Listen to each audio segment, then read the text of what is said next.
Okay. We good. I'll just put this over here so more microphone. Okay, so last week, by the way, it's 15 minutes to 7 here. So last week we had the class focus on lighting the pilot, and today, since you're a little bit early, we have we're going to do some pressure readings. Okay. This is called a manometer. All right. This is also called a manometer. They're just two different brands, two different models.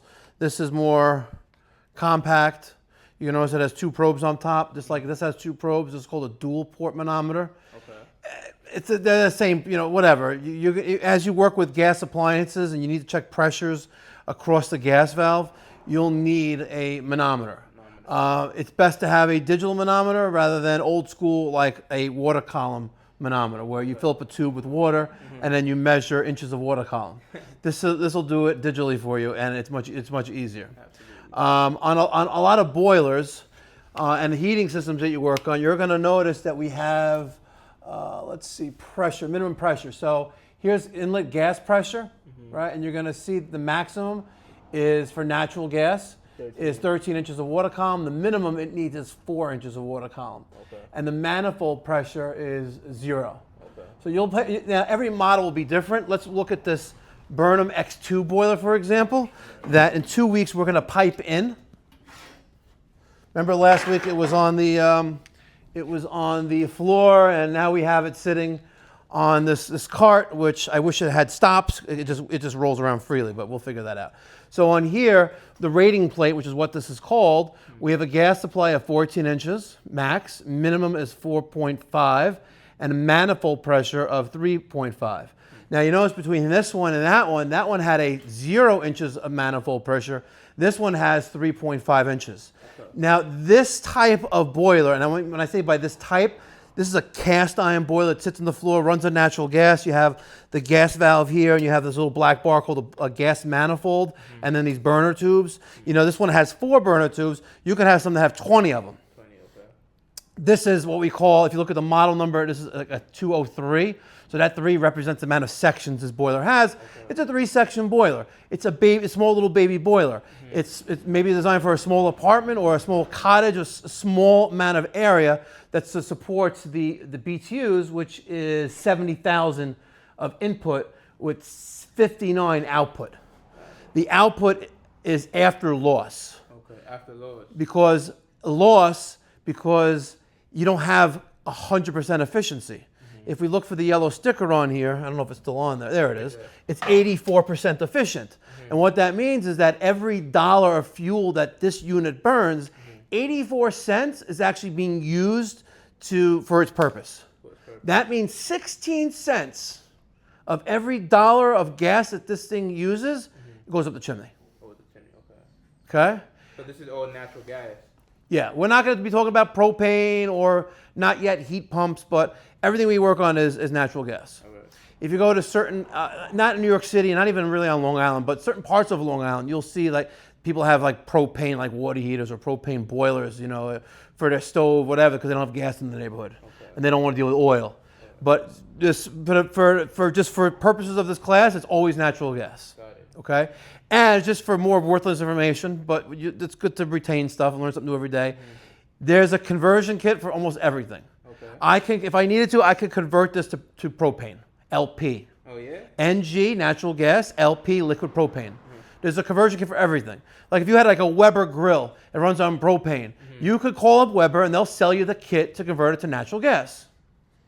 All right, because it's different. All right, it's a different weight and not so much of a different pressure, but a different weight. So you would have to change the burner tubes or the orifices on this to make sure it's a proper size. Okay, but I don't want to go off the tangent and just confuse you, but everything is natural gas.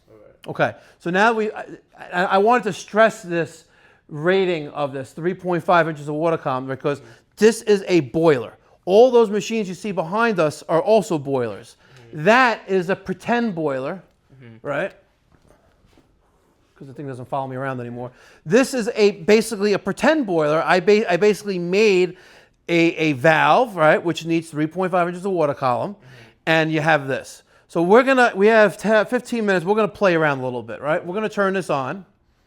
And if you notice that I have these ports on everything, right? You don't normally have these. You don't see these in the field anywhere, right? You're gonna have little plugs there that you'll need like an Allen key to remove. It's not one there, but you know what? There will be one here. Let me show you this. So where is direction of flow? There's an arrow, so this is the outlet side. So this is like this. You notice there's a plug there, and you need an Allen key to remove that. We show the people that are watching. All right, and then the outlet side, you have the same thing. So this is the inlet pressure. This is the outlet pressure, or the manifold pressure. Okay, so now let's check something here. Here's our multimeter, our manometer, and this is one too as well, but whatever. And usually they have magnets, so you can stick to something. When you turn it on, it's going to read something. You want to try to zero that out, and sometimes it doesn't want to like stay at 0, but right now it's at 0.1. So I'm going to put this hose in there. Let's bring this down a little bit more. And the first thing we're going to check is, I have a valve and a little test port right there, right? And remember, this is the gas coming in. We have our arrow direction of flow on them. So this is the ball valve, by the way. Is this open or closed? Closed. How do you know that? Because it's not parallel to the valve. Excellent, excellent. So this lever is parallel to the valve it's attached to, so it's open. If it's perpendicular, it's closed. When you're explaining things as you progress in the plumbing trades, or if you're doing more service calls, and a homeowner will, ask, or just you're dealing with where's the main water valve. Every homeowner should know about 5 important valves in their home: the main water valve, the boiler water feed valve, right? And here, where's the boiler water feed valve? I know it's confusing, but it's only there because it's attached to the pressure reducing valves. Okay. They're all connected. So I don't want to just confuse you, but the boiler feed valve, the water heater feed valve. What happens when the water heater is leaking all over the water, all over the floor, and they're panicking, right? You close the boiler feed valve, and then you turn the gas off if it's a gas water heater. Yes. Hey, what's going on? Sir, how are you? I forgot your name. You are Mike. That's right. I was going to say Mike. Okay. We're just doing some. He was here a little bit early. We was going over some stuff. Nice. Today's class, we're going to focus on combustion. We're going to do some errors on this. And then I know you love that machine over there, so I already have it as an error code. Oh, I see. So we're going to spend, maybe like 40 minutes working with this, gas pressures, and then we'll work on that. Cool. Next week, we have no class. I'm not here. But the following week, we will. Or I can make it up during the week if you want me. But Monday's usually best, but whatever. Okay, so we were talking about gas pressures and minimum gas pressures on boilers, for example, and the rating plates of what they are.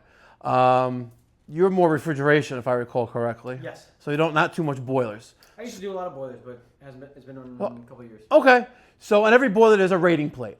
There's a sticker that identifies the model, the serial number, and pressures that it needs. So on this boiler, for example, there's a white sticker, and this boiler has a maximum gas pressure of 13 inches of water column.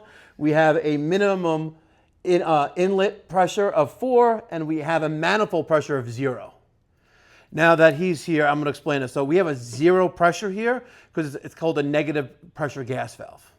Okay, this gas valve is here, but there's a blower here, which sucks in the gas and throws it into the heat exchanger, the combustion chamber or the burner, and that's how you have, and then that's how you have draft. These atmospheric boilers, which is what they're called, right, rely on just the atmosphere and just natural draft for gases to go up the chimney.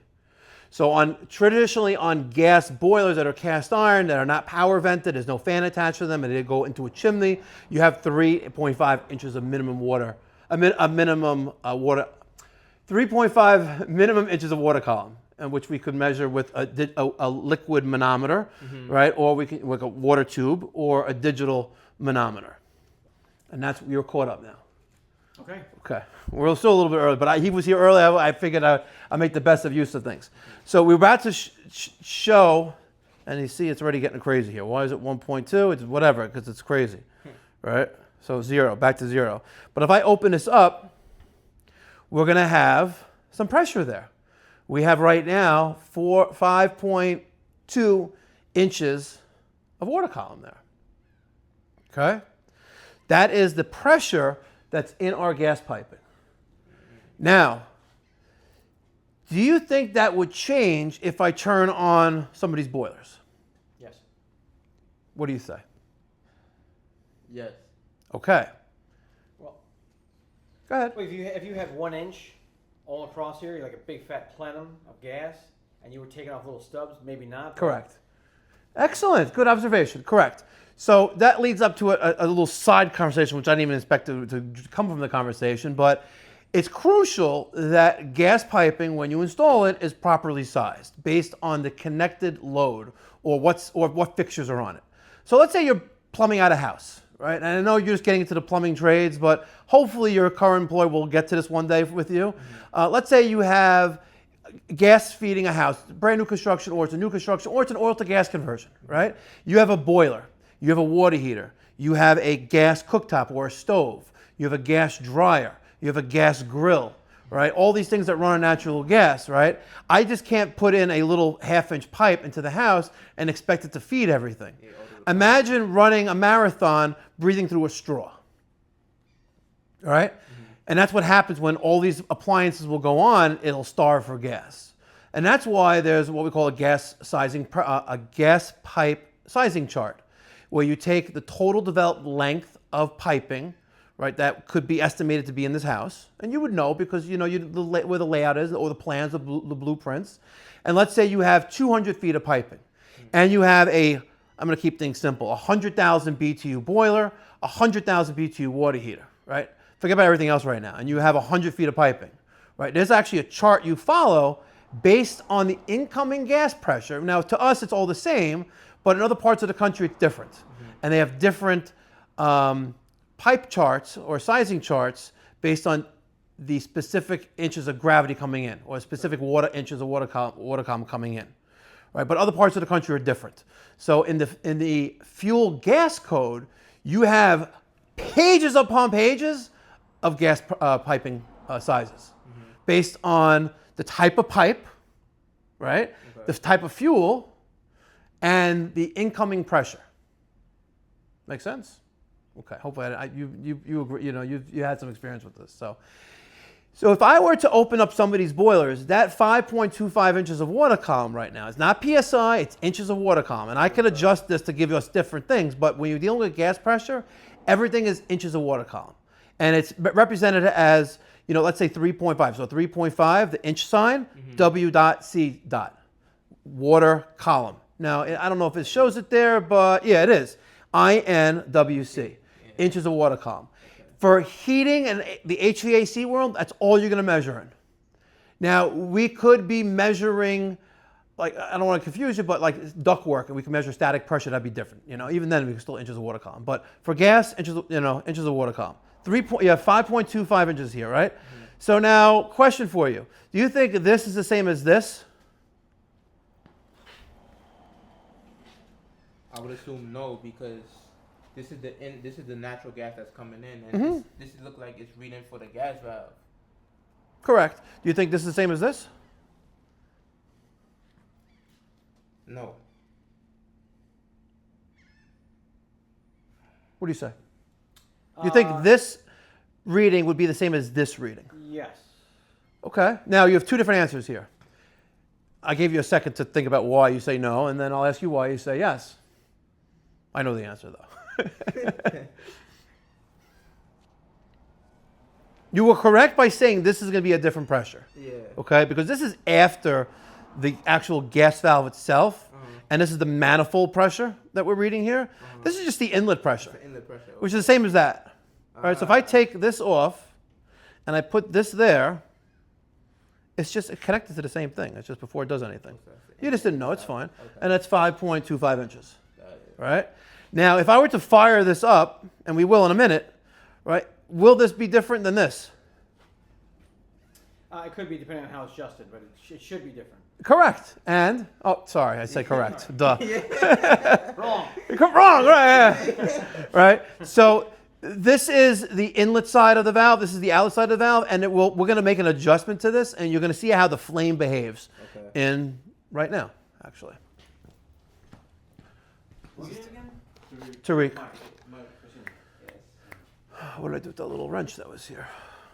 Let me find out my interview guy took it with them. Oh no, hopefully not.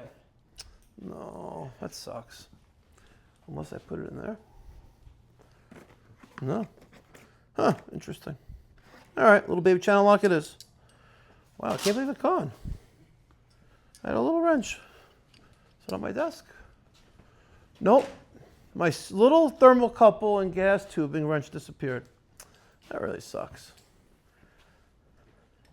It's got to be here, right here, unless he took it. Yeah, it gotta be somewhere. Hopefully he didn't take it, but he left his water bottle here.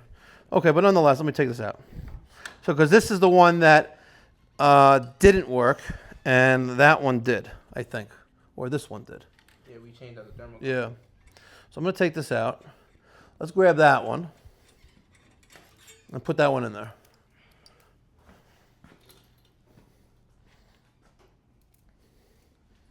Here's a little wrench for you. Is it there? Nope, it's not there either. That motherfucker. I had someone interview today, and I had to ask this question at the end of the interview because his hands were shaking when he was testing a capacitor. So trying to also be politically correct, not politically correct, but not offend anyone's, no, not intelligent, but their health, that's called confidential stuff. Yeah. I had asked him, is there anything, do you have any medical conditions that would hinder or prevent you from performing your job? And he said, no. I said, okay, so you just, I didn't say it, so you were shaking for what? Because you're like in withdrawal or something? I don't know, but I don't want to get sued, so I can't say what I really want to say. Yeah. Okay, so you did that, but now let's take this and let's just put this here. All right, and there's a lighter on that table over there somewhere. And we're going to light this pilot, and we're going to check some more pressures. There's a lighter on this table. I'm pretty sure it was here. Nope. Okay, I'm losing my mind today. It's not there. My man's covered. Oh, I got it right here.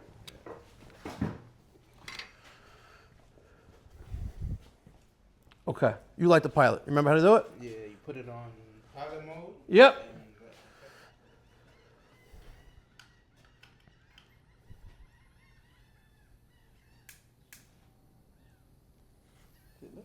Yeah, I think so. No. Not lit? Okay. My Fugazi lighter. Now it's lit. Yeah. It's too bright in here, sorry. Yeah. So how long are you going to hold that down for? About 60 seconds. Very good. Okay. But if you recall, the last week, this thermocouple took forever to get to 8, and this one went to 20 in a few seconds. Exactly.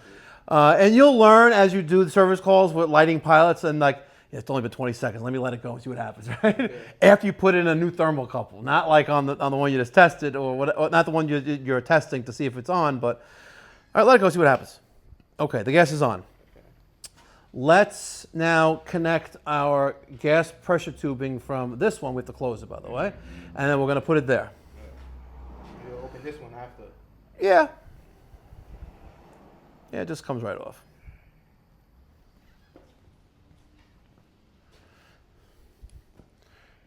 And it's no, don't open it. Hold on. I want to make sure this is zeroed out first because it doesn't like to.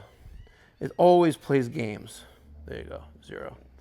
All right. So now, if you want, you can open that valve. Okay. And you have nothing. There's nothing there. Okay. What do we do next?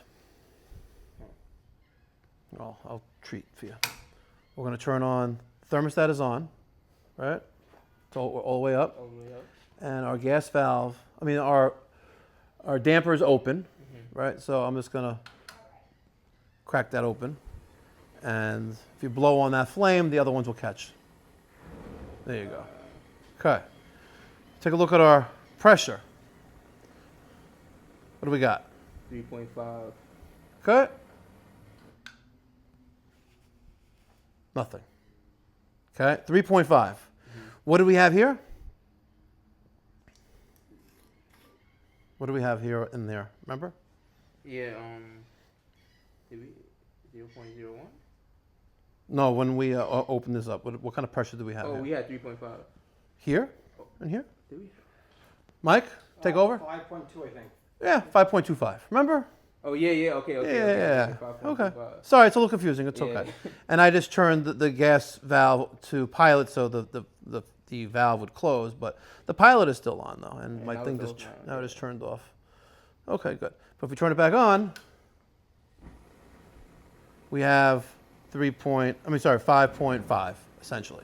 Okay. So now let's do an adjustment, right? Let's gonna put this back to pilot for right now, and let's do an adjustment on this, and to see what happens when we play with that. I gotta feed the people, otherwise they yell at me. Let's see, right there. Good. So that little coin-looking thing, that covers up the manifold adjustment screw. And if you look in there, there's a little black little thing right there. See that? Let me shine some light in there so you can see a little bit better. See that? Okay. So we can adjust that. And when we adjust that, let's turn this back on. Okay? 3.5 inches of water column. I am going to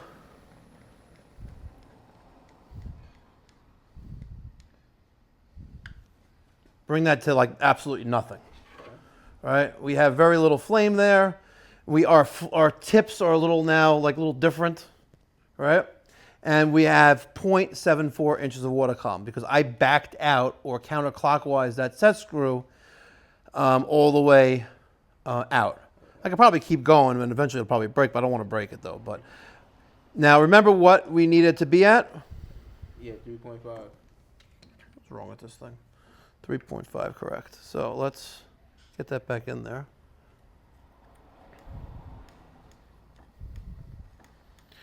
And I'm doing this rapidly, fast. You want to do this a quarter turn at a time when you're in the field. You don't want to make any crazy adjustments. I decided to keep going with it. Now we have a crazy flame there. Crazy flame. And we have 5.3 inches almost, or the same as this. So it's basically fully open. But we don't need that because hey, there he is. It's Edison, right? Edison. A little few minutes late, but it's okay, not your fault. So we're going to back that back out again. And we're going to try to get that to stop. So we have 3.5 inches of water column. 3.4.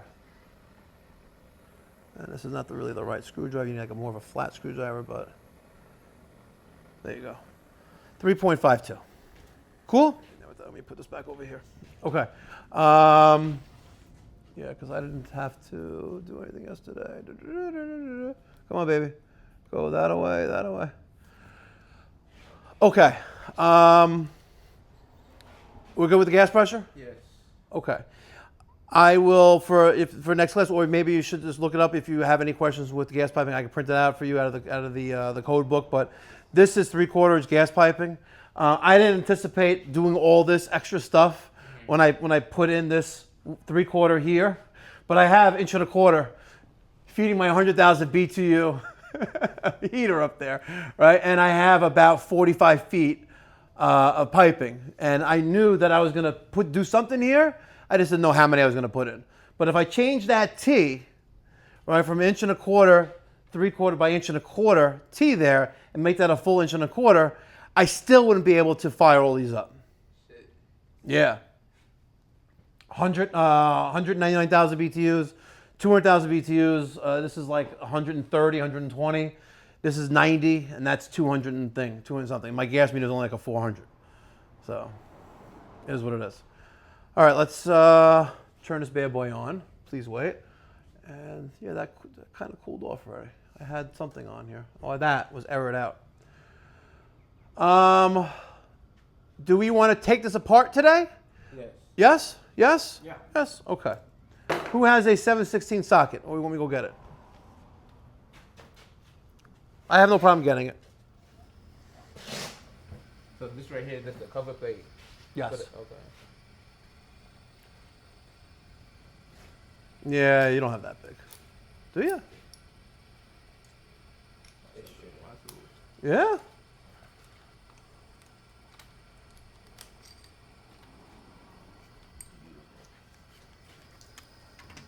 Yeah, no shit. Okay. I bought one last night.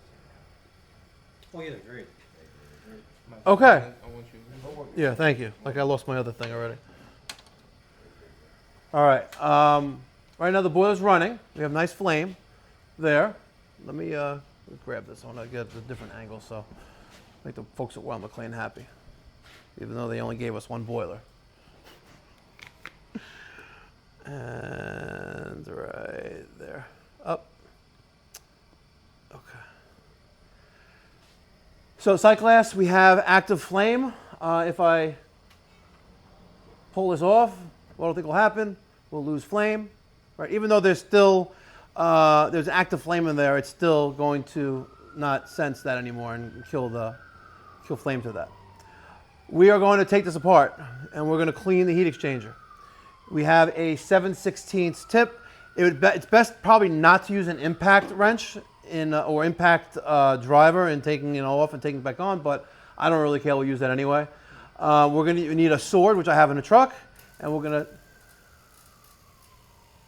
And it's not there, by the way. It's like spazzing out in there. Okay. All right, so we're going to turn power off to that, and we're going to start taking this apart. So first we're going to do turn off the gas. Now the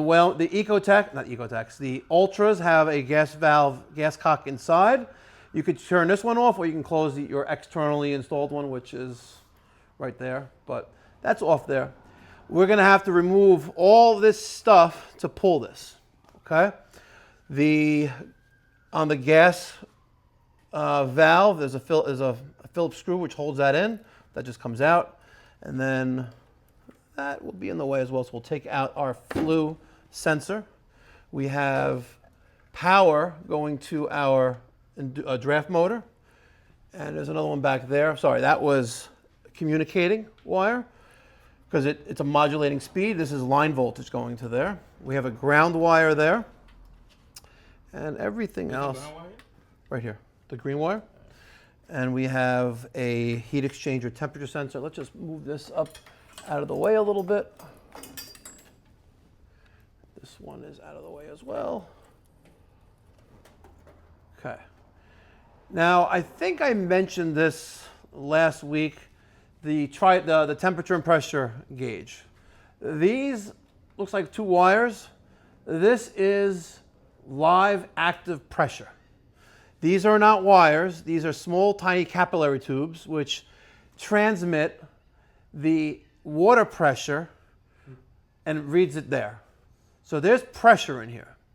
And remember me saying this to you because it's going to happen to you. It happened to me and it happens to you, right? If you're going to work on these, keep the temperature and pressure gauge in your truck. It comes in a box.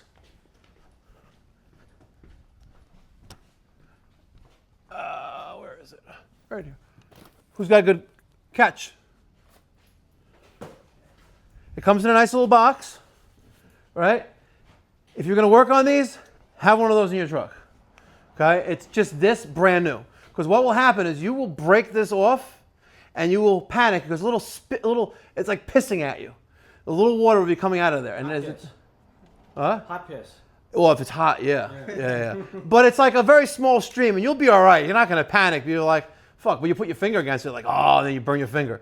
But remember that. Be very careful with these, I call them wires, but the tubing for that because you'll break it and then you'll remember this conversation. We need a wrench to take off the, sorry, I am wrong here. We're going to close that, sorry. I spoke too soon. We're going to need a wrench to take off our, am I doing it right? Yeah, sorry. It's like summertime now, so I'm in AC mode. We're going to take this off with two wrenches holding back on this. Let's give Tariq this, and let's give him a big giant channel lock. Now I know plumbers don't use channel locks, but it is what it is. Yeah, flare wrench. Where was this? Just sitting right there. Oh, thank you. I was hoping he didn't steal it. Did I tell you yeah, you were here, right? Yeah. So I had an interview at 2 something this afternoon. I saw the video. How did it go? I saw your video. No, today. Yeah, I saw the video today, yeah. I didn't put the video up yet. I think I saw it though. It's up. No, that's another interview. Said on Monday, the 12th. Yeah. Today's no, but it's someone else. All right. So he showed up. Someone else. This is the but Oh, that's another. yeah. So he spent an hour taking a 45-minute written exam, with multiple choice and fill in the blank. Okay, what just fell off of this? This is called a silencer. Okay, if you don't put this back on or it falls off, and it's left off, when this unit fires up, this boiler will be very, very loud, and the homeowners will panic, and they'll cry bloody murder that their house is going to blow up. Right? It's called a silencer. I don't really know the thing behind it or why it silences it, because it's just extending the inlet of the air pressure for this to there. It's just extending how I guess it's molded in a certain way. I'm not an engineer, but I've went on many service calls where the boiler's making this horrible sound once it fires up. I'm like, damn, I get scared too. I'm like, thing's gonna blow up. But I take the cover off and this is sitting like that. Because they're not really perfect, it's like cheap plastic and the little tabs that they break off, and whatever. Okay, so you have that, and we have everything else disconnected from here, right? Yes. We need a Phillips screwdriver to take that out. You have a Phillips screwdriver? Yeah. Oh, you do? Really? Oh, look at that. Okay.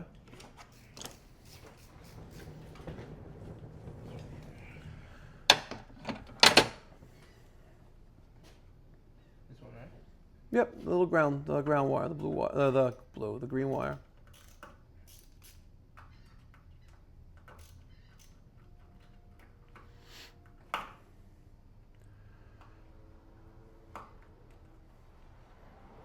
And just don't lose the screw. You remove the wire, put the screw back in, please.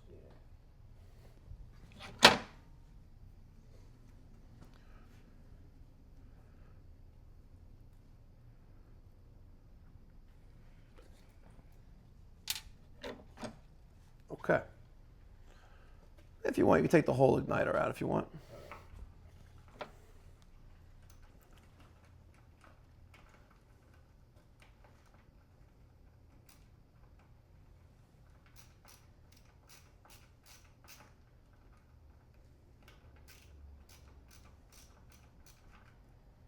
It's a little ratcheting, like 22 in 1. So cute. All right. Take out that igniter carefully. This is it, right? Yep. And there's probably a gasket there. Don't lose the gasket. Try not to break it either. All right. And tell me what you see there. No, this. Oh, Okay, because now this is the money shot. This is what we're all here for. so like a flame. Does that look normal? I know you don't really have experience Yes. working with this, but does that look normal? This side looks nice and clean. And that side looks... It's like a birthday candle. Yeah, right? Okay, Edison, how does that look to you? It's full of debris. Yep. Mike? Crappy. Yeah, it's all full of cocky. Correct. Okay. And let's say, for example, we had ignition failure here as the error that you're sent here. And you turn on the system or you reset it because it's in lockout, red screen of death. And you hear it. You hear it tick, tick, tick, tick. And maybe it lights for a second and then turns off, within a second or two. One of the first things you want to do, forget about checking gas pressure, right? We're talking about real life. We're not talking about lawyers that wrote manuals, that how to service this thing. Let's be productive. Let's make the best use of our time. You hear it ticking, you hear it lighting in there for a brief moment. The flame looks okay, but then it instantly goes out. One of the first things you want to do is make sure that that is clean, because that gives you your spark, but also the sensing of the flame as well. And if it's not sensing flame, it's going to kill the boiler. Right? The same with all these other ones, right? And we'll get to the watt one a little bit later in 10, 15 minutes from now. So that's dirty. And the best way to clean this, and the jury's out on the two ways of cleaning. You use a $1 bill approach or a $100 bill, depends on how successful you are at plumbing, right? Or a piece of emery paper, scratchy paper, open mesh paper. There are some that use the $100 bill approach, saying you're just taking off the coating, protective coating of the thing. The thing sits in like 500-degree flame, right? Any coating on there is burnt off a long time ago. You think my little scratchy paper is going to damage that? Absolutely not, right? So I was taught to clean it with a piece of open mesh paper, scratchy paper. I call it scratchy paper. I know even though I'm not supposed to call it scratchy paper, whatever. And if it looks like that, or it's broken, chunks are missing, you need a new igniter flame rod. Okay, and with this particular model boiler, now I don't mean this model series, the series of it. There's a kit, a maintenance kit, which includes gaskets, which we'll talk about, I'll show you in a minute. And it comes with the gasket, it comes with the flame, and the ignition rod, and you change it when you're doing maintenance on this. And the maintenance on this is annual. So every year. Let that sink in for a second, right? Every year. There is a very nice pamphlet that's several pages long that come in the box to how to service this. Same thing with the Burnham, the Alpine. But what's not the same are the units behind me, especially the one on the far left, right? That is not meant to be cleaned the way these are cleaned, okay? Let that sink in. This thing needs to be cleaned every year, and it will work for many years if it's neglected until it can't take any more abuse, and then it just like dies. And even then, you can still rebuild them, and I have. There've been many Alpine boilers that are 10, 15 years old that have not been serviced in day one and never even properly commissioned with a combustion analyzer from day one. Now, granted, U.S. Boiler does a great job at starting them up in the factory, and there's someone's initials in all of them. Not this one, but there was one here. Like, there's someone's initials here, and they take great pride in that. Same thing with Weil McLain. They're great manufacturers, but things can get messed up during shipping. Right, you saw there's a little set screw there, right, behind a little coin. The coin is not holding that set screw in place. The coin is just so no one gets in there, right? So keep that in mind. Okay, we're gonna take this apart. Now, the blower has been removed, all the wiring's been removed from that. The gas has been disconnected, and we have 2, 4, 6, 8, 10, 12 screws to take out. Who wants to do the honors? All jump at once. You're done? Okay. We already have Mike's drill there. Remember, lefty, loosey, righty, tighty. And take all those out. Just don't lose anything.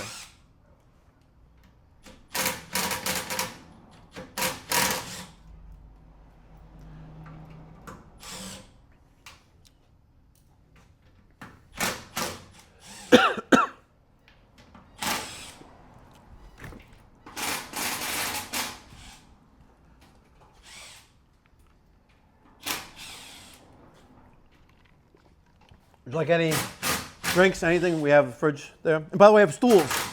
There's 2 more stools, guys. Oh, nice. See? I invested in this. I really, we're gonna move mountains. We get nowhere. I can't get the sword.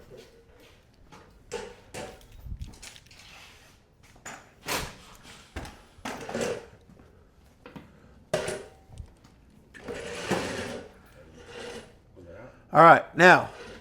Keep in mind what you're taking off. This whole plate assembly is going to come off with this and that, right? So, since I know you have never done this before, and I don't think this has ever been serviced before, we're going to carefully pull this straight out, okay? And you're going to see what we have here. Let's put it on this table here.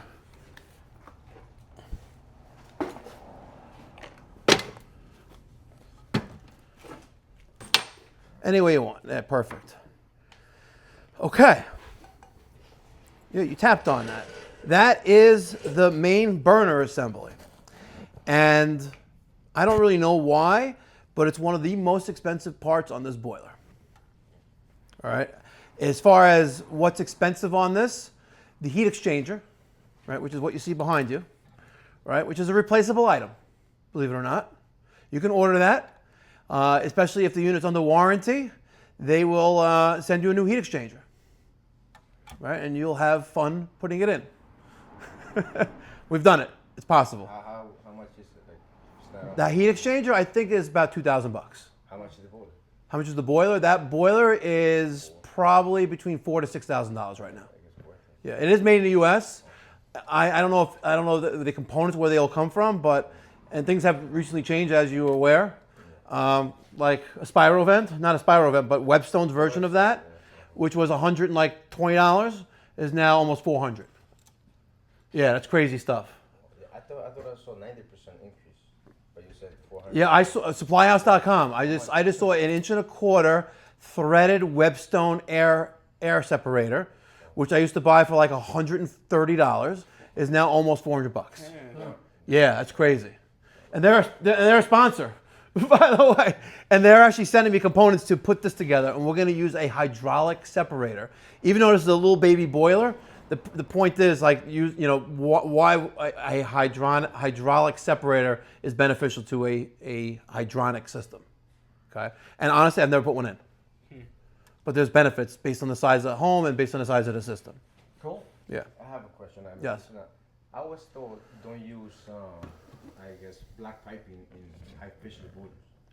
Okay, very good question. Yeah, There's a reason for that, and that's why we have things like this called a magnetic filter, right? Like even like them, they have like the nav clean, and all it is a magnet that is attached to the return piping before it goes to the boiler, and like a dirt separator or whatever. But the reason for that is, like in the black piping or any, like even like with cast iron radiators or what have you, they're slowly eroding away, and chunks of that or pieces or even small fragments of that metal is making its way back to the boiler, and that's not good. You don't want that, right? Because this is there's no real storage of water. None of these have storage of water except for that. That's cast iron boiler, right? So when you have a very fine, like very sensitive piece of equipment, you want to protect it as much as possible. And it's even and I don't have any of it here, but even surge protection. You have these components which are getting more and more expensive. Like the Sage controller for that, it's called the Sage controller. It's a boiler control that's behind that display, and like the U control for the Ultra, they're hundreds and hundreds and hundreds of dollars each, and they die, right? And if you have, it's a small price to pay. $80 device to protect the sensitive electronic equipment is a small insurance policy. I put in HVAC systems. This is what we do all day long, and they get them. And there's these two air handlers are going in tomorrow, and there's two surge protectors right on top of them, right there. For the two splits that you did? Yes. So last week we installed the two outdoor units, and I did the line set for one. Those are going in tomorrow. It was a 2-day job, and it's still a 2-day job. It was supposed to be one system and then one on the other, but we did both outdoor units in one day, and we were done by 12 o'clock with that. Tomorrow we'll probably be done at 4 with 2 air handlers. Hardest part is getting one up to the spiral staircase on the 3rd floor walk-up attic. Literally, there's a spiral staircase in the ladies' bedroom that puts us on a loft for the 3rd floor, which is not really a 3rd floor, and then there's a closet there with all her clothes, and there's the air handler. It's only 2 of you guys? And plus Peter. Okay. Yeah, but it's... He's a tech, right? Come on. Peter? Yeah. For the years, Yeah. But yes, you don't want to use black pipe on these high efficiency systems. There's a reason why everything here is copper. I could have, and keeping it real, when I first put these type of systems in like 15 years ago, I used black pipe. Right? I used a 2 or 3 zone speedy header, which is all threaded black pipes for my 3 or 2 zones, whatever I was going to use, or 2 zones, and I adapted from from the copper to steel in the right fashion, and fine. But we learned later down the line that's not, you shouldn't do that. And now when you do warranty claims on these machines, they make you put that in with the new unit. By the way, these things, 2 today, like condemned, and we'll show you later on this one. Came with the house. Yeah, I'll show you what to look for and how you can get a warranty claim on it. 2 years ago, the 3-way valve went shutting off, so I had to replace it. It was under warranty. Yeah, it's still in the warranty, but it's still labor, time. Yeah. Let me get the sword for that. But back on this front panel here, though, real quick. So the heat exchanger, forget about that being the most expensive part. The burner assembly itself here, right? Don't breathe the stuff in when you clean it. Use compressed air to clean it as well. once you take out these other screws here, which you're not going to use an impact driver on. You know, we got away with doing with that, but you're going to use a socket and a wrench to take out these 3 screws here. Because if you don't, well, first of all, if it was never been taken apart before, chances are these are not going to come out in one piece. You'll snap the threads of the screw inside the cast here, and then you could buy this, by the way. Not that expensive, like maybe $200 at least. That's what it was like maybe last year. But this is very expensive. And when you take this out, and I would do it, but I don't want to like, you know, drag this onto a 5-hour ordeal here. But when you take these out, you should be wearing, protecting your eyes and wear something, you know, especially if this is very dirty and dusty. But you're going to blow this out with some kind of compressed air. Now, in my trucks, we have like the Milwaukee leaf blowers, or M18 battery, you know, it's good. They also make one on Temu. You have the little ones that are USB-C, and they do the same thing. The battery doesn't last that long, but you bring this outside and blow it and clear it as best you can. All right, don't get it wet. Don't like scratch it. Don't use a brush on it. Just use air, you know, under pressure to try to clean it. Okay. The maintenance kit will include the red gasket here that will actually fit back. You may think it's too long, Mike. You're wrong. It's not going to go back in, but the new gasket will fit. It takes a little because it's perfectly molded right here. But the new one, when you start putting it in, like you get to the end, like why do I have like 2 extra inches here? Believe it or not, you'll take a little bit extra time, and it will go back where it needs to go. This thing is retarded. I hate this camera. The tripod thingy. Sword. Okay. Heat exchanger. Now, I was expecting this to look much worse. I really was. The sword, you get it in there.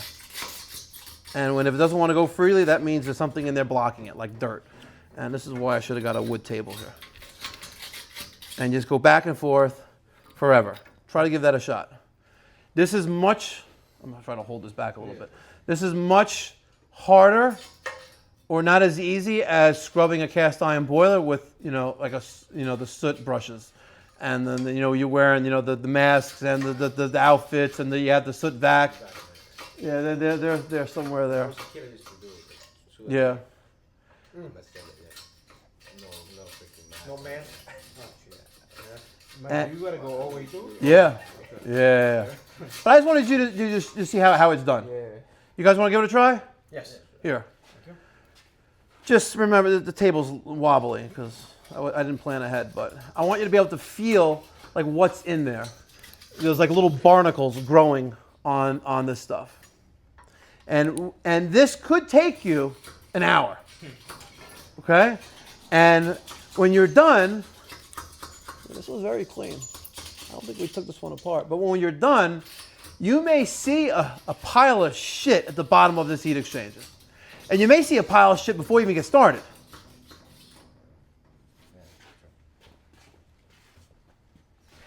So is this shit like sediment that's coming from the boiler? I wouldn't call it sediment. It's like combustion byproducts. You know, if water was passing through what you're cleaning right now, you would say maybe like calcium buildup and things like that. Like, you know, your shower head gets clogged up and you use CLR to clean it out. But it's only oxygen, you know, atmosphere and natural gas. But these barnacles form on these things, and they make a sword. This is called the Weil McLain sword. You could try that too, you know. But and when you're done, you take some water. You can either take like a hose from from water nearby and just gently rinse down this, and everything will wash down to the bottom, and then it'll go away by means of the condensate. Okay, which then goes to the trap. So let me show you an example. I'm gonna get some water. I want you to see how this actually works and how condensate is created and how it gets taken away. Give me 1 second.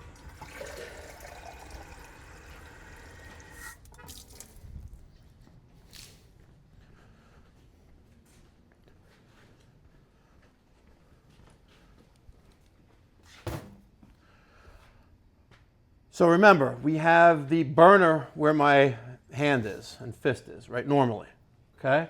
And we have and the burner's carrying the natural gas and atmosphere, which is why you need combustion air for these things.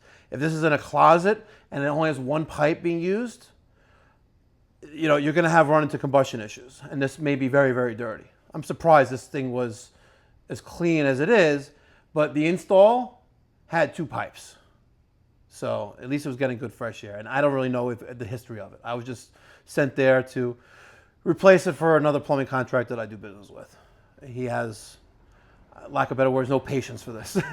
And most guys don't, because it's finicky. And believe it or not, like the next day an error popped up, we have to go back there and make adjustments because the factory settings for this thing are stupid, right? You know, the temperatures are off, and then it'll give you overheat error. But why? Like, come on, like everything's, and we're following the directions of the manual, but I don't know, whatever.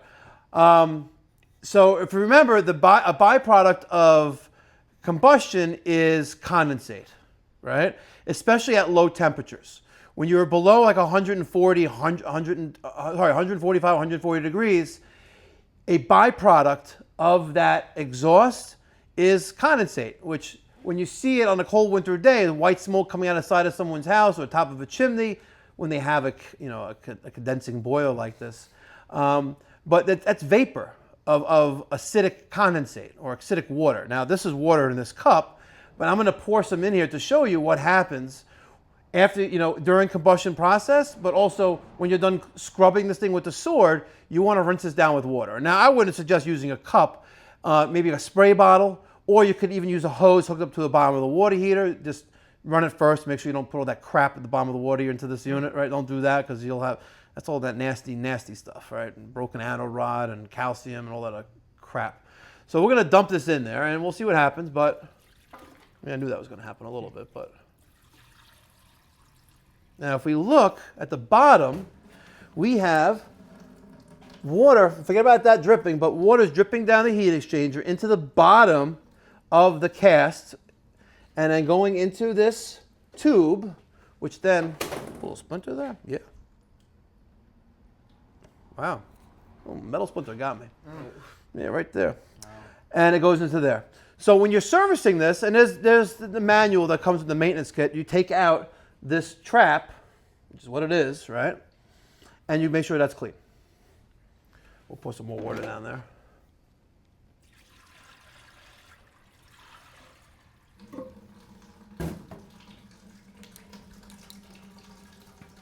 And it's going away. This obviously was well taken care of. Thank God to the plumber and the homeowner who did that. But 9 times out of 10, in the vast majority of the time, one of the first things you're going to check when you go servicing one of these, especially for the first time, take something metal like a flashlight, tap the bottom of it, right? Or a good technician of observant of their surroundings, see if there's any like water droplets on the bottom of that. And if you got a little water droplet there, dig deeper, right? Because chances are you got a hole in the heat exchanger. All right, and if you have a hole in the heat exchanger, in some states, they have what we call red tag states, where you can actually condemn the equipment and turn off the gas and disconnect it. New York, we can't do that. At least not in New York City and the Long Island area. But we could, if it's really life or death, you're allowed to do that. You could turn off, and as long as you document everything, because you'd be prepared to pay for, hell after that, especially with your boss yelling at, the customer's going to, it goes downhill. The customer's yelling at the boss is going to yell at you. But as long as you have everything documented, remember this, their safety is your number one priority. The plumber's job protects the health of a nation, that whole saying on Plumber's Day, whatever it is, that's true, by the way. And I've turned off maybe like 3 systems in my career overall. And Daniel, he's 25 years old, he did one on a pool heater, maybe like 2 years ago, where we actually called 311 in New York City. And we called the fire department and the fire marshal. They actually had a pool heater that's designed to be installed outside, inside the guy's closet, that for his illegal indoor basement pool. And it was venting, right, into the closet. Yeah. But his thing was, I have fresh air. He had a piece of 4-inch like dryer vent I made a video on it, by the way. We made a video on it, but this guy was hell to pay. And I forgot what brand it was, but I documented everything to the manufacturer, and everything went to the New York City Fire Marshal, blah, blah, blah, blah, blah, blah, blah, blah, blah, but whatever. But he was not happy. And he ended up, I don't know what happened, but I think something with, they even like condemned the house. Because the pool was built illegally in his basement. Jeez. Yeah. So, but you know, he showed me pictures. I forgot even where I was. I think I was in Florida. I forgot what I was doing, but he sent me pictures, and I said, "This can't be." He sent me video. I was like, "Oh, it is." Like, turn off the gas, disconnect the gas, right, discreetly. I don't care about getting paid at this point because I know he's not going to pay me, all right? Because he's there because he keeps getting ignition failure after it's been running for a couple minutes. It's starving. There's no oxygen. It's sucking in its own exhaust gases. So if there's a hole here, I'm not saying, you know, condemn the system, but if there's a golf ball size hole there, come on, like it's dripping tons of condensate into the bottom of the unit. It's going to rust it out. It's just going to recirculate its own gases. Because even if this pipe was connected to the roof or outside, it's still like it's not connected to the silencer, which is what brings in the air. Right? There isn't any boiler that I'm aware of, except maybe 2, that actually have a pipe that goes to the fresh air component of the unit itself from that pipe. There's only one. I think it's Lochinvar, if I'm not mistaken. None of them, like Bosch, Navien, Weil McLain, US Boiler, they all have an open connection there. And that's why it's very important that the covers are on these machines, because they're negative pressure systems. Cool? Okay.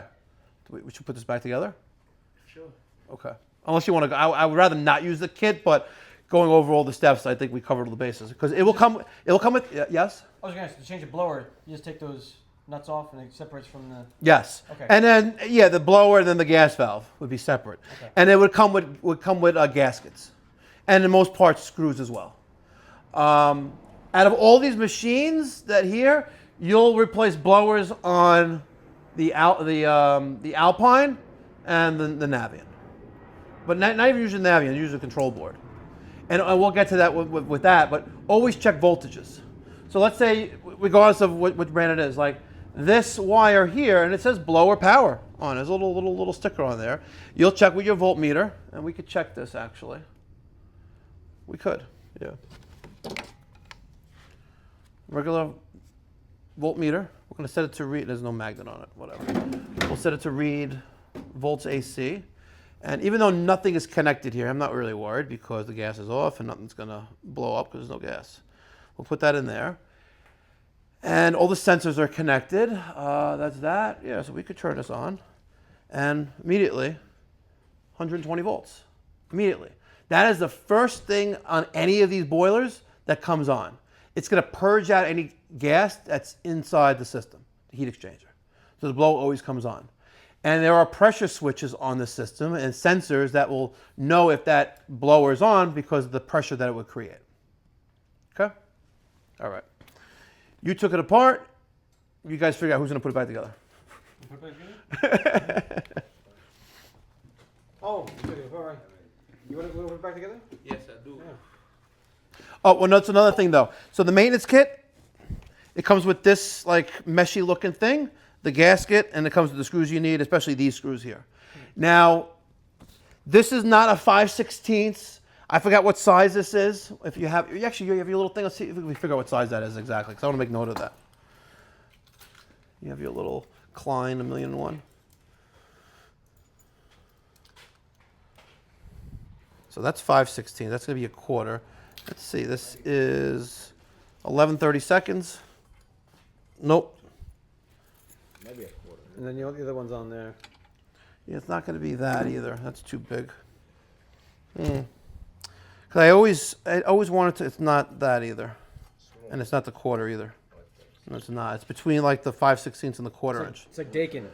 Yeah, it's. I don't know why they do that, but. So it comes with the gasket, and it comes with this, and it comes with the screws there, and I think there's also another gasket under there as well. There you go.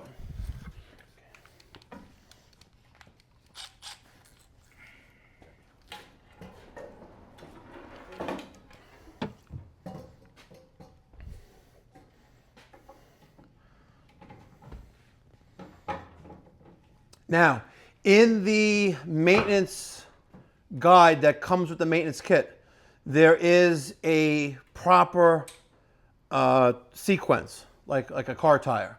Just keep that in mind. And the same applies for the Alpine as well. Spin it around. So let's Yeah, spin it the other way around.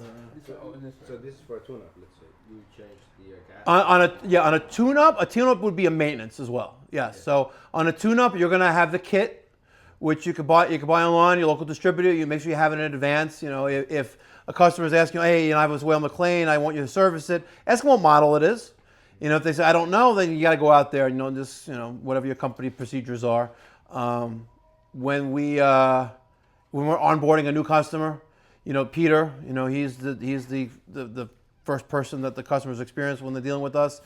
He's trained to capture, any pictures that you can send, video, whatever, and we'll identify what it is, especially for a new customer. And then they want maintenance on a new system, or even a repair. Like, what model do you have? It's a Weil McLain. I don't know. Well, can you find out for us?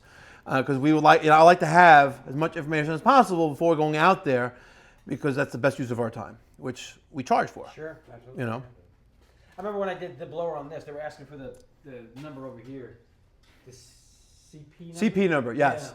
So Weil McLain has, and I don't know why, but Weil McLain has this funny thing called a CP number, and it's a serial number, and you'll never find them, because I have brand new boilers, the Weil McLain boilers, that they come on a separate sticker page, and you got to put them on the boiler. Like, the serial number should be factory installed. I don't know why they don't do that, and a lot of times they fall off, right? Like, does this one even have a CP number still visible on it? Oh, there it is, right there. Surprisingly, but it's there. But a lot of times they just disappear. Yeah. Yep. So then, what Weil McLain and other manufacturers do as well, they have in their warranty department, they'll check records of, okay, when's the last time the house was sold? Oh, the boiler is 9 years old, but the house was bought 2 years ago. There's no more warranty. Oh no, your warranty is to the original purchase of the equipment only, not the plumber, but whoever owned that house at that time. The warranty goes with them. Now, if it's a brand new house, that's not gonna make a difference. But if your house was brand new 2 years ago, but the boiler's 9, someone's got some explaining to do. Because boilers just don't sit in a warehouse for years upon years upon years. We did a rooftop that was sitting for 4 years. It is possible for. But actually, it was sitting like one in their this driveway. Yeah. It was like a commercial dealership, and actually, when we put it in, one of the what's it called? One of the I forget. One of the panels was actually cracked. Yeah. We had to replace it. Yeah. I had years ago, and we're talking about many, many years ago, I used to do warranty work for American Home Shield, home warranty company. When I first started out, it was a good source of bullshit extra income. You had to jump through hoops in order to satisfy everyone, including the customer, which they always denied everything, the warranty company, right? But in one particular case, this is back to old equipment just sitting there, American Home Shield had approved replacing equipment, an air handler and an outdoor condensing unit for a customer, but there was maybe $3,000 of non-covered expenses. The line set wasn't covered, ductwork transitions, the condensate pan, and the labor was covered to put it in, which they paid nothing, right? But the homeowner didn't want to pay the $3,000 or $4,000 to do it. Yet American Home Shield still sent us the equipment. I held on to this Payne, P-A-Y-N-E equipment for probably about 4 years. A 4-ton outdoor condensing unit, right, and the indoor unit, which is a carrier, by the way. It's just, it used to be able to come apart. You can do it yourself and install an attic install. And I actually sold it. 4 years later, it sat in my thing. I was like, I think Mike was still was working with me at that time, and it's like, why don't you just get rid of this thing? I was like, eventually I'm going to sell it, and eventually I did. But it was 4 years. It sat there.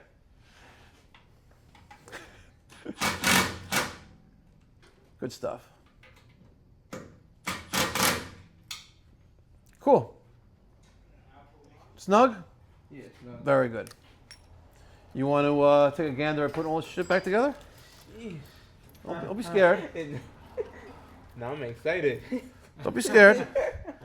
Now, everything had a place. Now, some of it's old, like this thing doesn't have it's a little clip around the near, but it still works. But see if you can figure out what goes where. And don't forget your flame sensor. And we'll use a piece of, I'm going to give Edison some scratchy paper to clean off the flame rod. See, I even call it scratchy paper on my thing. Scratchy paper. Why not? It's scratchy. Open mesh, emery paper, yeah. And that's what it says, abrasive open mesh on the box. Scratch paper. There you go. You can also use like a wire brush. Oh, no, give it to him. We're We're gonna clean it. Okay. You gotta be careful, right? With that. Don't break it. Yeah, don't break the gasket. Yeah. I broke, not this one, but the home service working for them, right? I broke a hot surface uniter. Oh, the pilot flame's still on. Oh, you broke a hot surface igniter? Yeah, that sucks. I mean, I'm pretty sure it was like pretty old and shit, but that's it broke. Mike's familiar with hot surface igniters, right? No? Yes?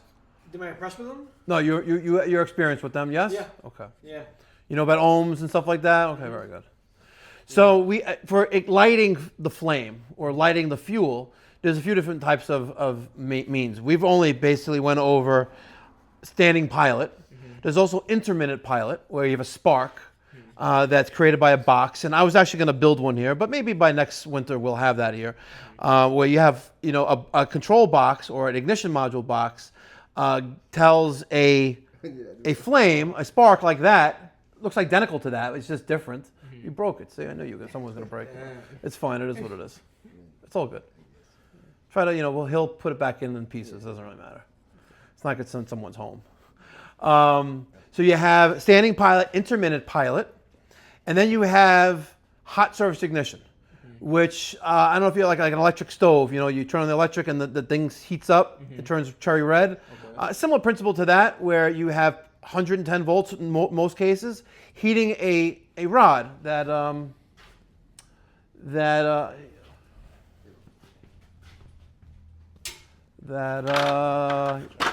yeah, I got one right here. Perfect.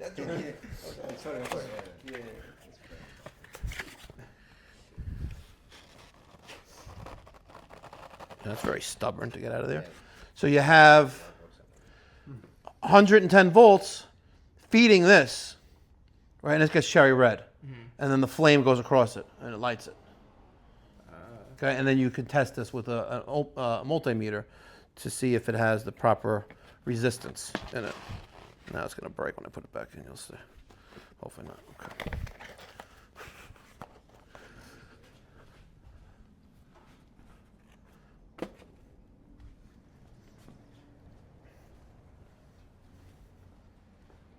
You can try your best. So those rods are supposed to dive down like that? Normally, yeah. Okay. Yeah. I'll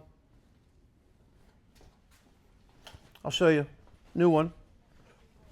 Because the first thing I would think of is if I saw the rods bent like that, like, oh, the rods are screwed up. Yeah, let's say here. This is a one. This is the largest model. This is a 155 to 399. You hold that for a second. I'm gonna get my tape going and put it back together. Because we may see a difference in the rods. Let me cut that open for you. Edison, let me see that. Oh, you got a knife. Oh, wow, he's got everything.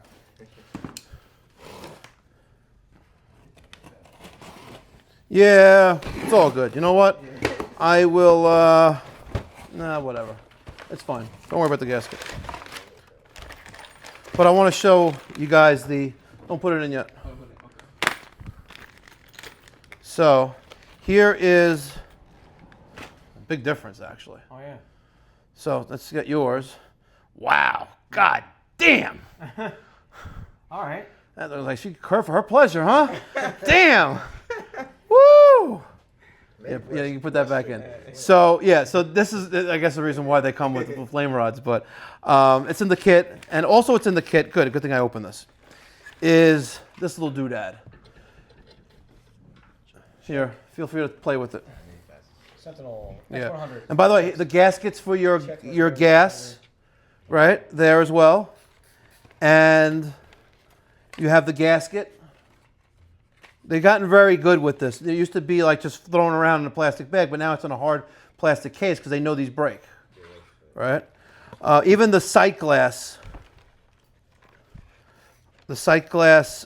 fiberglass gasket, he'll be all right. And and there's a little service sheet. Now, this doesn't look too complicated, but there's a lot of steps involved, right? But I can tell you this, if you follow these instructions to the T, right, it's written by these highly paid lawyers that make sure you leave no stone unturned, right? And a lot of it makes no sense, but just follow it anyway, right? And it needs to be done every year. Will it get done every year? Probably not, but okay, good. So you've been playing with the other stuff that is in there. Right, so that's the Sentinel test, right? Now, with these stainless steel heat exchanger boilers, these condensing boilers, right? They are finicky, right?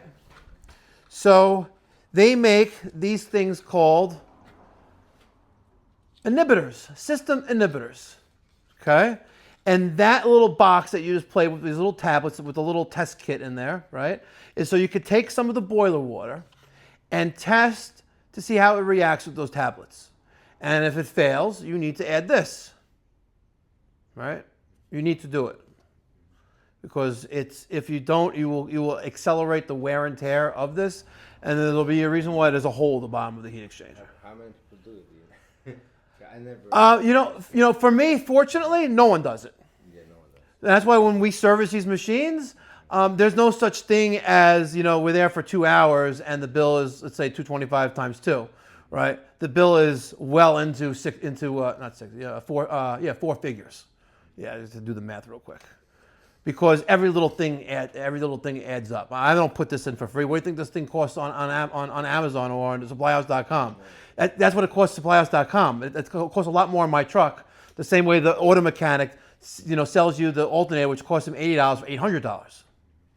It's a thing called business. I'm a for-profit organization, not a non-profit. Now I do run non-profits, but that's a whole nother conversation, right? But there's a reason why there's a test kit in there, because they know, right? 20 years ago, that wasn't in there. The Series 1, the Series 2, they didn't have any of this crazy stuff in there. The gaskets were just thrown in the box.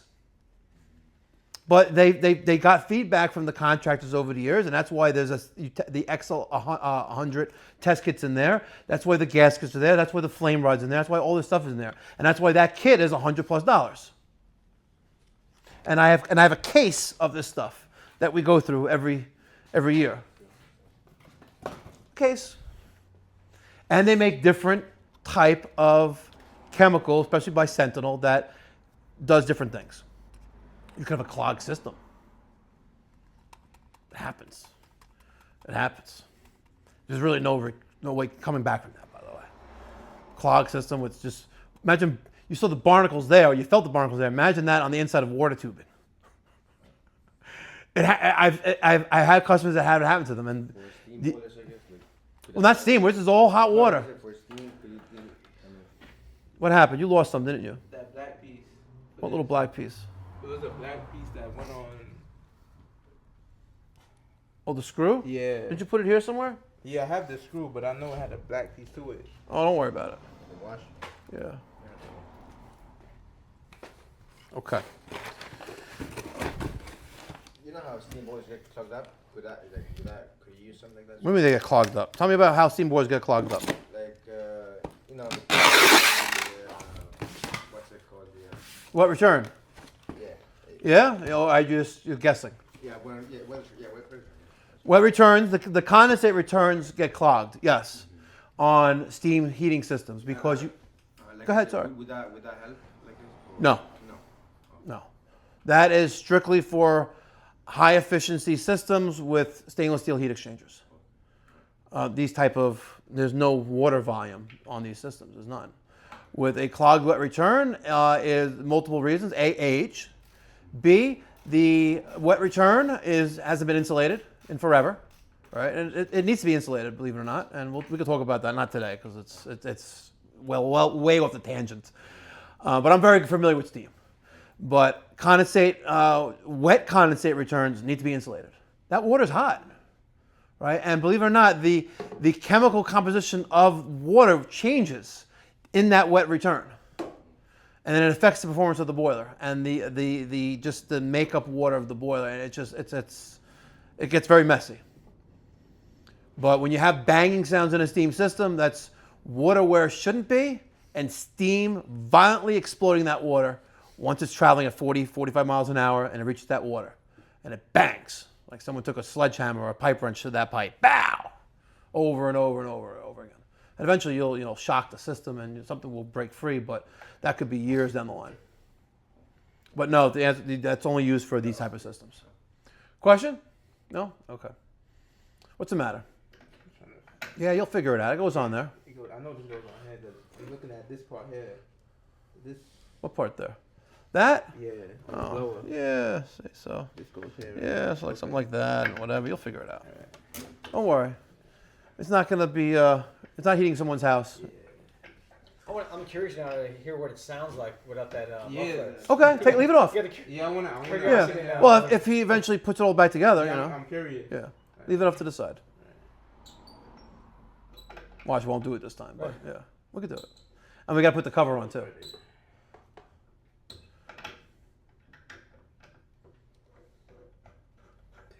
Yeah. Remember, you always, especially with like flare connections like that or gas connections, you always want to get it hand threaded for as much as possible, which is many, many turns, many revolutions on the threads. Because you start using a wrench right away, you're cross-threading something. You're not going to be happy with the end result because you're going to have a leak, and then you're going to be like fighting to find the part that you need to make that go away. So aside from the sensors, that's the meat and potatoes right there. Gas valve. Yeah, yeah, and the U control, which is behind the display. Mm-hmm. Yeah. Other than that, yeah, it's just sensors. Okay. Yeah. Okay, you're holding it like, I don't want to be like politically incorrect, holding like you're retarded. It's all about the leverage, right? no. You're holding. Well, let's take that. You're holding your wrench right here. Yeah. You have zero leverage when trying to tighten this up. You might as well have a baby pair of channel locks. Yeah. You want to use the end of the wrench, right, and hold that there and hold back there and keep those close together, unless you're like Hulk Hogan, right? No, sorry, I'm not. I'm a righty. That's why I felt Okay. weird. That's why I felt weird, bro. You mean you're a lefty? No, I'm a righty. Okay. So, So now here, now hold that there for a second. Now, are you going to try tightening up the way you are right now? It might be much easier if you bring this there, and now this is much closer together. You have a lot more leverage. And plus, also, if you can, hold on a second. If you can make this a little bit bigger, right? And now, hold there, and then hold back with that, and tighten. Because when you had your hand originally, there's zero leverage there. Yeah. Okay, good.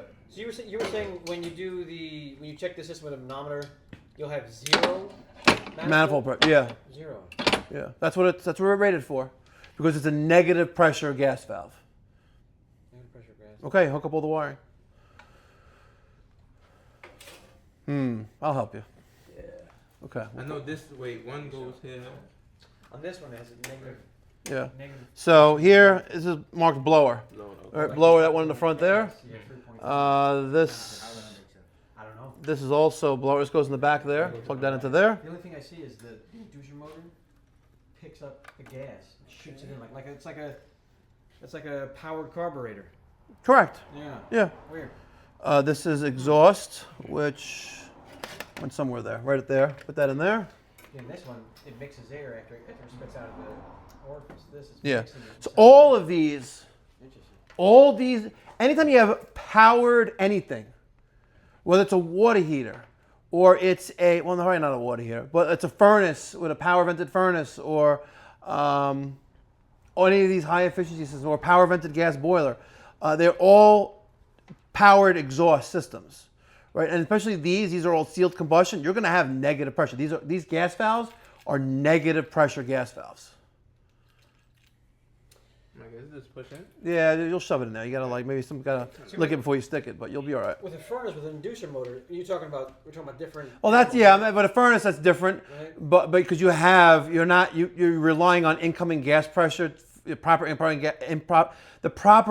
gas pressure so you can have thing there. But no, on a inducer assembly on a furnace, you have you have atmospheric burning system. It's now power assist to suck that gas through the the heat exchanger, and then up into the chimney. And where's the tap for the valve? Where do you check the? So you have a couple tappings there. You'll have one there Okay. and one there. Inlet, outlet. And these are the tubing actually goes over this. Let me see 1 second. Sorry, guys. Let me get to this. There should be one in here.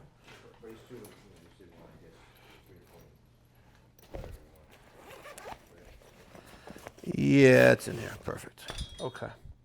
So now here on our field piece, they give you these. And you put that. First, you open up the screw. Let's do this actually. So we're not getting to the Navian, but it's all good. Actually, let's turn this off. Get a flash screwdriver. Open that up, please.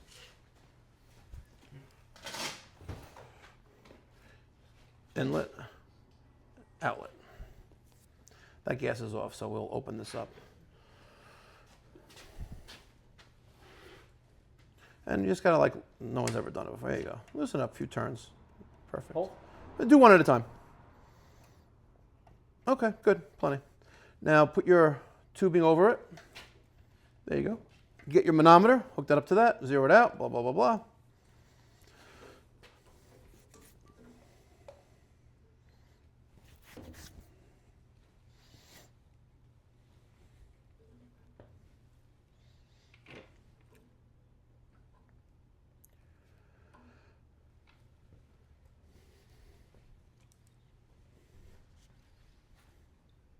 Okay.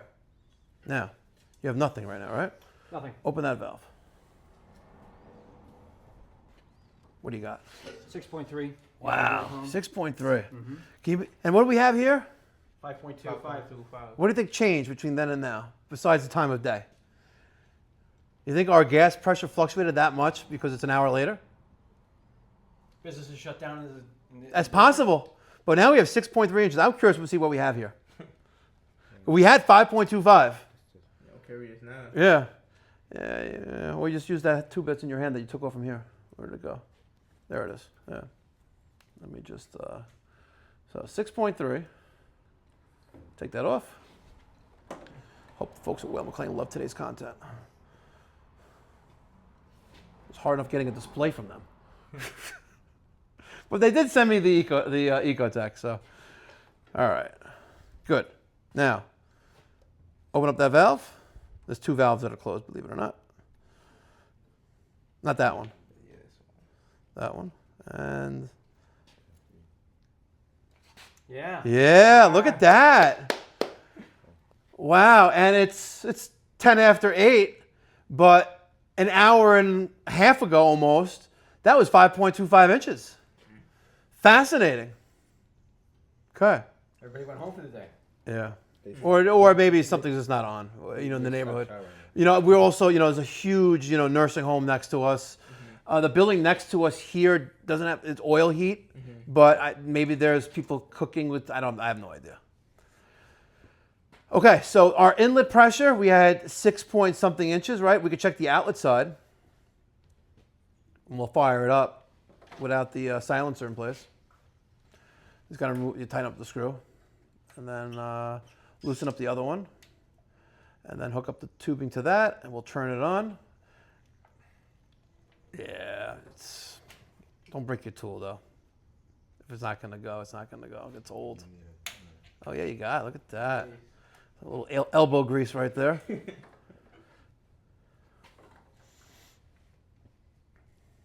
Okay.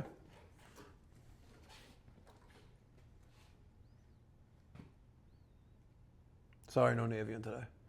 But we'll give you a little extra time since I'm not here Monday. Okay, turn the gas valve on. This one? Yep. Okay, got anything?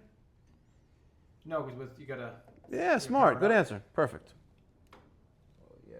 I'm gonna make a call. Please wait. Yeah, I think there's a call. We'll see. The switch on or off? Yeah, it's on. And all others are off. Oh, there's no active call right now. All right. Stand by. So let's turn on. There you go.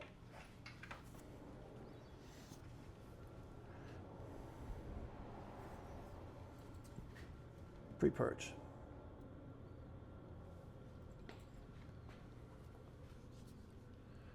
All right. There's our blower. 1.79, 1.8. We don't even have ignition yet, by the way. We just have pressure from fresh air going into the assembly. I could be wrong, but I'm not that 100% on this. But you know, it just I know it's a negative pressure gas valve, and the blower's on now, and the pressure reading now is blower pressure. And we have ignition, and you have 0.1. yeah. Weird. So now you have close to zero gas pressure on the manifold. And if we were to read the manual, we could really fine tune this with a combustion analyzer, which we never even got to. But it stresses the point that you need the right tools for the job. So you have a combustion analyzer, and one of the things, like when you call it, if you call US Boiler now, the pre-greeting before you even get the on-hold music is, thank you for calling US Boiler. Da, da, da, da. Like, if you're a technician on site, make sure you have a manometer and a combustion analyzer. Da, da, da, da. They tell you this is what you need now. You call them a few years ago, like, oh, okay, you don't really need that, but you do. But everything is becoming more high efficiency, and that's why you have to embrace technology or get left behind. And that's why we're all here. Yep. Okay, so you're running right now at probably about 40% based on what that says up there. I'm not going into the technical screen of that, but that modulation bar looks at it to be around 40% strength, and that will ramp up if it senses that. And we're running. We're heating water. That's hot. Getting there. About 110 degrees. That's what it says it is. Target of 140. And we're heating that again. Remember how it got all wavy and like it expanded? Yeah. I was supposed to get you the actual how much it expands per inch, but and the type of PEX it is, but whatever. And now we're at close to like 70% of modulation. It's ramping up. It's trying to do that.